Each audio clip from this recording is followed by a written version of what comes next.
عرض سلام و ادب و احترام خدمت همه شما دوستان و همراهان. اینجا کانال رازه و خیلی خوش اومدی به یکی دیگه از ویدیوها و چنل خودت. امیدوارم که هر کجای دنیا، هر ساعت از شبانه روز که هستی، حالی خوب و لبی خندون داشته باشی. چند ثانیه سکوت میکنم تا فرصت داشته باشی که نیت کنی.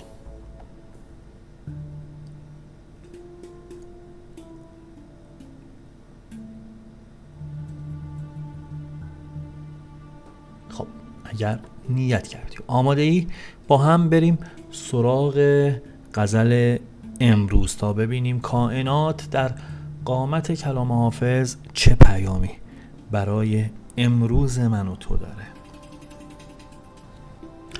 حالیا مصلحت وقت در آن میبینم که کشم رخت و به میخانه و خوش بنشینم. جام می گیرم و از اهل ریا دور شوم، یعنی از اهل جهان پاک دلی بگزینم. جز صراحی و کتابم نبود یار و ندیم، تا حریفان دغا را به جهان کم بینم. سر به آزادگی از خلق برآرم چون سرو، گر دهد دست که دامن ز جهان در چینم. بس که در خرقه آلوده زدم لاف صلاح، شرمسار از رخ ساقی و می رنگینم. سینه تنگ من و بار غم او هیهات، مرد این بار گران نیست دل مسکینم. من اگر رند خراباتم و گر زاهد شهر، این متاعم که همی بینی و کمتر زینم. بنده آصف عهدم دلم از راه مبر، که اگر دم زنم از چرخ بخواهد کینم. بر دلم گرد ستم هاست خدایا مپسند، که مکدر شود آینه مهرآیینم. بریم با هم سراغ تعبیر و تفسیر این غزل از لسان الغیب حافظ شیرازی. در ابتدا باید راجع به این غزل اینو بگم که خب مسلما این غزل در بازگشت حافظ بعد از تبعید یزد به شیراز سروده شده و حافظ انگار از این بار دوری و این غم دوری که داشته و برگشته انگار حالی ناخوش داره و سر لجبازی داره با دیگران و داره اینجوری بیان میکنه که میگه الان که دیگه برگشتم و چقدر خوبه که الان فقط بخوام میخونه رو انتخاب کنم و بخوام مدتی رو اونجا سپری کنم و از ریاکاران و دغلبازان بخوام دور باشم. میگه اگر به من باشه توی این دنیا، من شراب و شعر رو انتخاب میکنم برای همنشینی. این بهترین گزینه است الان. ولی بیا بریم ببینیم توی ابیات چی داره میگه. تو بیت اولشه که میگه حالیا مصلحت وقت در آن میبینم، که کشم رخت و به میخانه و خوش بنشینم. میگه در حال حاضر صلاح کار من اینه که برم به میخونه اسباب کشی کنم و همونجا اوقات خوش خودم رو سپری کنم. جام می گیرم و از اهل ریا دور شوم، یعنی از اهل جهان پاکدلی بگزینم. این که میخواد از همه دور بشه و فاصله بگیره و پاکدلی و مثل جام می بخواد انتخاب کنه و ایام خودش این چنین در آرامش و سکوت بگذره.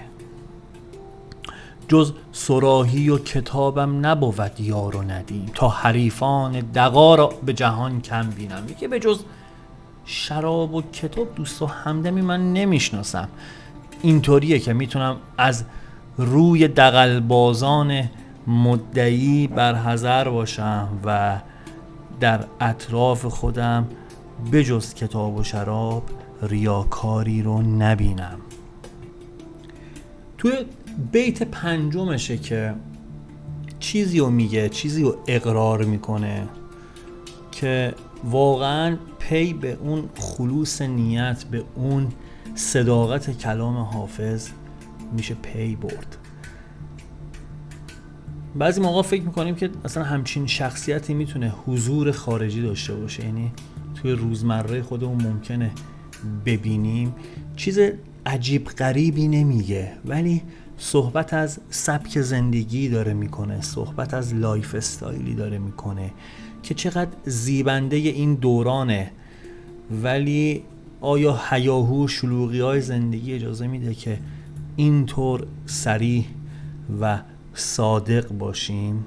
این که میگه بس که در خرقه آلوده زدم لاف سلا، شرمسار از رخ ساقی و می رنگینم. میگه ظاهرم یه چیزه، باطنم یه چیز دیگه.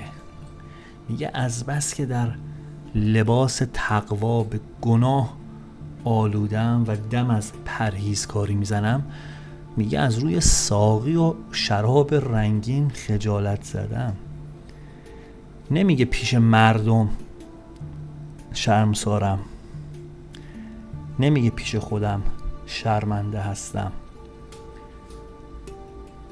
چون خود واقعیشو اون چیزی میدونه که توی میخونه و پیش ساقیه. میگه من از این دوتا شرمندم که دارم می نوشم ولی لباس پرهیزکاری تنمه، خرقه پرهیزکاری تنمه. نمیگه پیش مردم شرمسارم به خاطر اینکه دارم باده می نوشم، میگه پیش ساقی به خاطر اون لباسی که تنمه شرمسارم. میگم فکر کن بهش، ببین چی داره میگه.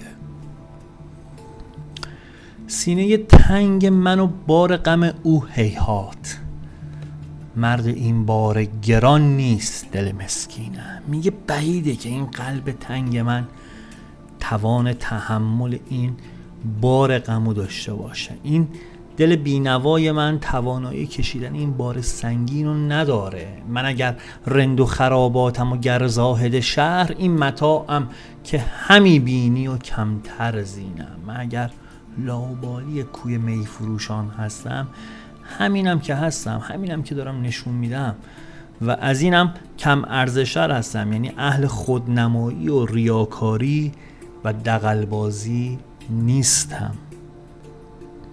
بریم ببینیم برای امروز من و تو چی داره این غزل، چی دستگیرمون میشه.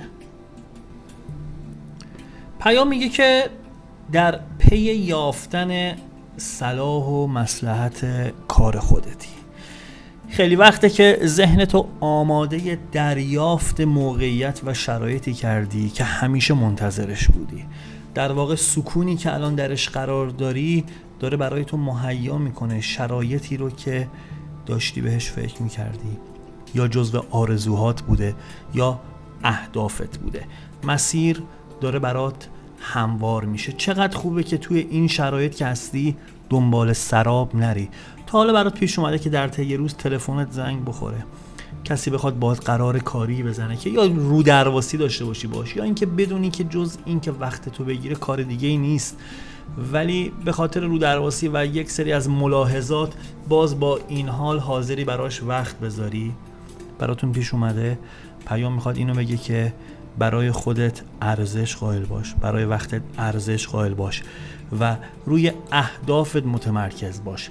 خیلی از مواقع حتی ممکنه کار خاصی نکنی، ولی وقتتو صرف اموری بکن که برای خودت میتونه مثمر ثمر باشه، مثل کتاب خوندن، حتی فیلم دیدن، پادکست گوش دادن، فیلم دیدن. بعضی از مواقع بعضی از پیام هایی که تو یک سری از فیلم ها میگیری شاید فکر کنی داری وقت تو تلف میکنی، شاید فکر کنی، ولی اگر با قصد و نیت پیام گرفتن باشه اتفاقاتی رخ میده، پیامی دریافت میکنی که میتونه روز تو بسازه، میتونه مسیر رو برات هموار کنه، به جای اینکه بخوای وقت و انرژی و تمرکز تو جای دیگه صرف کنی. خیلی سخته توی این هیاهو روزمرگی ها ما بخوایم متمرکز روی افکار، روی اهدافمون باشیم، ولی میبینی یک قرار بی موقع، یک تماس بی موقع، وقت گذاشتن برای کس دیگه میتونه تمام رشته افکار رو از هم بپاشونه و چقدر سخته که دوباره بخوای به اون مدار برگردی. اینو بگم، این صحبت من دلیل بر این نمیشه که ما برای دیگران وقت نذاریم، کمکشون نکنیم، ولی تعریف شده باشه. اگرم میخوای وقتی بذاری از 2 روز قبل 3 روز قبل اونو مشخص کن، توی اون تایم به بقیه امور بپرداز. و در آخر پیام میخواد بگه که آروم باش و قلبتو به خدا بسپار، بدون که دوران رنج به زودی تموم میشه و اون چیزی که خیر و صلاح توه برات رقم میخوره. این بود پیام امروز. ممنونم که صبوری کردی تا اینجا با من همراه بودی. پوینده باشی و پایدار.